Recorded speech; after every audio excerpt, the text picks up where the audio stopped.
بسم الله الرحمن الرحيم.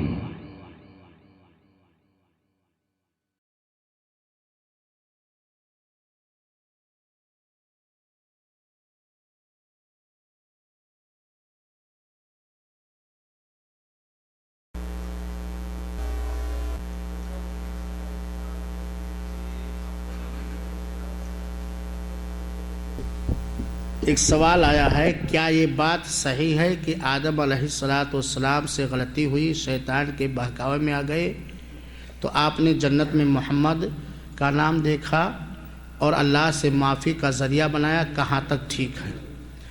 جواب اس کا لمبا ہے معذرت کے ساتھ، تو چونکہ سوال آیا شبہ نہ رہ جائے اس لیے میں حسب استطاعت کوشش کرتا ہوں اختصار کرنے کی۔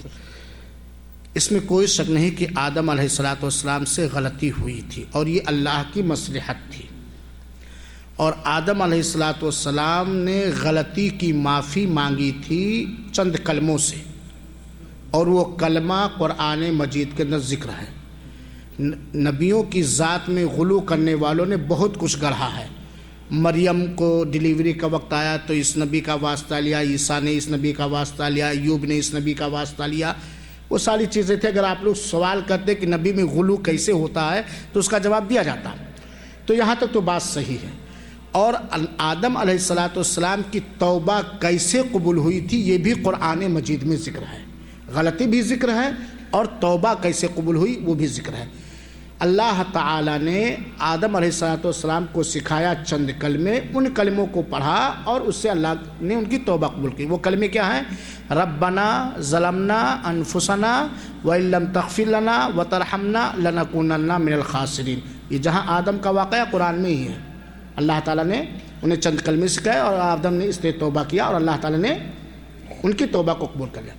جو بات یہ مشہور ہے بکواسی کتابوں میں یا فراڈیوں کی زبانوں پر، دیکھیں میرے بھائیوں، آپ لوگ کہیں گے کہ لوگ فراڈ، جب کہیں شرک کی بات آتی ہے، کفر اور بدعت کی بات آتی ہے تو خون بھڑک اٹھتا ہے، اس لیے اس طرح کے جملے نکل جاتے ہیں۔ ایک من گڑھت جھوٹی حدیث ہے، من گڑھت اور جھوٹی حدیث ہے کہ ذرا غور سے سنیے گا اس نقطے کو، کہ آدم علیہ السلام نے محمد صلی اللہ علیہ وسلم کے واسطے سے دعا مانگی تو ان کی توبہ قبول ہوئی۔ تو اللہ نے آدم سے پوچھا کہ آدم تم نے محمد کا نام کیسے جانا؟ جھوٹی حدیث کا ترجمہ کر رہا ہوں۔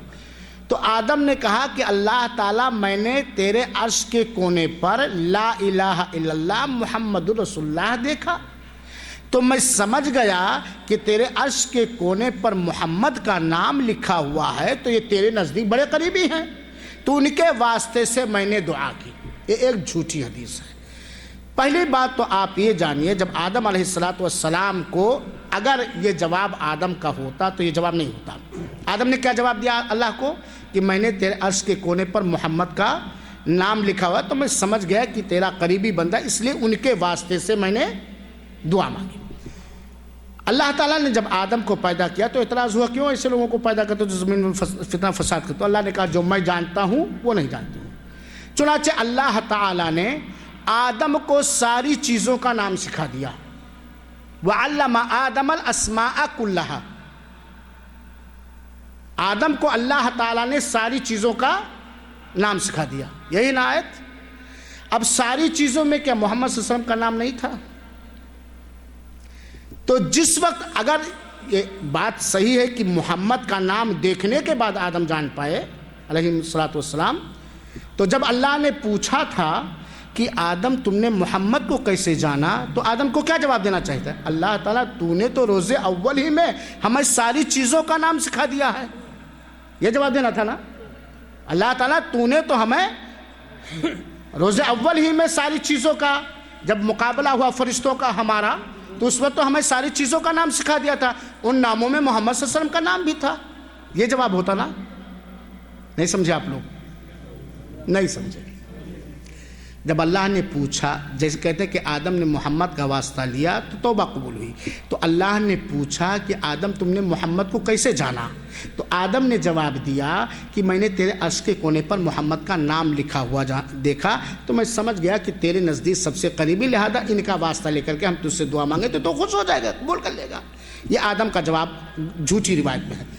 حالانکہ جب اللہ تعالیٰ نے آدم سے پوچھا تھا اگر یہ بات صحیح ہوتی تو آدم کو کیا جواب دینا چاہیے تھا؟ عرش پر نام لکھا دیکھا تو میں سمجھ گیا. یہ جواب دینا تھا کہ اللہ تعالیٰ تو نے تو ہمیں ساری چیزوں کا نام پہلے ہی سکھا دیا ہے. کیا جواب دینا چاہیے تھے بھائی؟ ہاں تو یہ جواب ہوتا. تو یہ حدیث جھوٹی ہے، من گڑھت ہے. کسی نبی نے دعوے کے ساتھ یہ بات کہی جا سکتی ہے. کسی نبی نے کسی مخلوق کا واسطہ اور وسیلہ نہیں لیا ہے. قرآنی جتنی دعائیں ہیں، ربنا آتنا فی الدنیا، ربنا ظلمنا انفسنا، ربنا لا تؤاخذنا، ربنا اننا آمنا، جتنی قرآنی دعائیں ہیں ان ساری دعاؤں کو ڈھونڈ ڈالیے، پڑھ لیجئے، ترجمہ سمجھ لیجئے. کسی بھی قرآنی آیت میں کسی مخلوق کا واسطہ دعا کے قبول ہونے کے لیے نہیں ہے. تو یہ جھوٹی حدیث میرے بھائیو ساتھیو. آدم علیہ السلام نے ربنا ظلمنا انفسنا کہہ کر تھا. شیخ نے جواب بھی تفصیل سے دیا ماشاءاللہ، اللہ جزائے خیر دے. یہاں ایک بات صرف اتنی ہے کہ آپ نے کہا ہے کہ محمد صلی اللہ علیہ وسلم کا نام دیکھا اور اللہ سے معافی کا کے لیے آپ نے آپ کے نام کو ذریعہ بنایا. قرآن کہہ رہا ہے کہ ڈائریکٹ انہوں نے دعا کی ربنا ظلمنا انفسنا وان لم تغفر لنا. اس میں کہیں اللہ کے نبی صلی اللہ علیہ وسلم کے نام کے وسیلے کا ذکر نہیں ہے. گویا ایک زائد چیز ہے جو کہی جا رہی ہے. اور ایسی روایات کو جیسا کہ شیخ نے بتایا کہ بنیاد بناتے ہیں جو روایت ہے ہی نہیں صحیح بلکہ گڑھی ہوئی، وہ کیا ہے؟ وہ روایت ہے. مختصر بات یہ ہے کہ ایسی کوئی چیز ثابت نہیں ہے. آدم سے غلطی ہوئی اور پورا واقعہ اور کیسے توبہ ان کی قبول ہوئی قرآن نے بیان کر دیا ہے. اور اگر کوئی اور مزید تفصیل ہوتی تو اللہ کے رسول صلی اللہ علیہ وسلم کی صحیح حدیث میں وہ چیز کیا ہوتی؟ موجود ہوتی. جی.